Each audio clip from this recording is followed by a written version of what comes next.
అప్పుడు ఆ బావి ఆ సేద కింద పడేసేసి ఆవిడ ఊళ్ళోకి పరిగెట్టకుండా వెళ్ళిపోయి, నా గుట్టు చెప్పిన ఈయన క్రీస్తు కాడా, ఈయన మెస్సయ్య కాడా, ఇదిగో నేను క్రీస్తుని చూశాను, ఇదిగో ఈయన మెస్సయ్యను చూశాను అని చెప్పినప్పుడు ఆ ఊరందరూ కన్నులు కన్నలుగా ఆయా మెస్సయ్యను చూడటానికి వచ్చారు, యేసు ప్రభువుని చూస్తానికి వచ్చారు.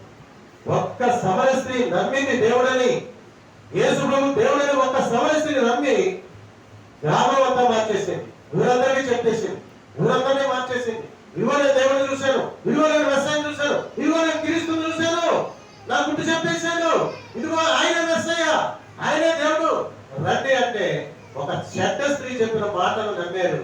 ఊరంతా మారిపోయారు, ఆ ఊరంతా మారిపోయారు, ఆ ఊరంతా యేసు ప్రభువుని నమ్ముకున్నారు. అదనమాట. ఒక్క స్త్రీ సరిపోతుంది. ఒక్క స్త్రీ మారు మనసు పొందితే, ఒక్క స్త్రీ దేవుడు తెలుసుకుంటే, ఒక్క స్త్రీ దేవుడు ఆశీర్వాదం పొందుకుంటే ఆ స్త్రీ అనేకులకు చెప్తారు. చెప్పాలి, చెప్తేనే మనము దేవుడి దృష్టిలో న్యాయవంతులు అవుతాం, చెప్పకపోతే స్వార్థములు అయిపోతాం. అందుకని చెప్పాలి. మనం చెప్పలేదనుకోండి, మనం మాత్రమే తెలుసుకుని, మనం మాత్రమే ఆశీర్వాదం పొందుకుని, మనం మాత్రమే దిగించబడితే అది దేవుడి దృష్టిలో మంచిది కాదు. మరొకరికి చెప్తే నువ్వు మంచోడు అవుతావు. మరొకరికి చెప్పాలి, తెలియని వారికి చెప్పాలి.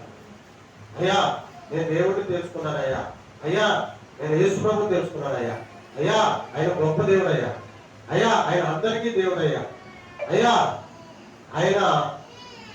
ఆయనలో గొప్ప ఆశీర్వాదం ఉంది, ఆయనలో జీవం ఉంది, ఆయనలో సమృద్ధి ఉంది, ఆయన స్వస్థపరుస్తాడు, ఆయన పరిశుద్ధపరుస్తాడు, ఆయన సమస్తము కలగజేస్తాడు, మనకి ఏది అవసరం అది ఇస్తాడు. ఆయన సరిపోతే పరలోకం తీసుకువెళ్తాడు.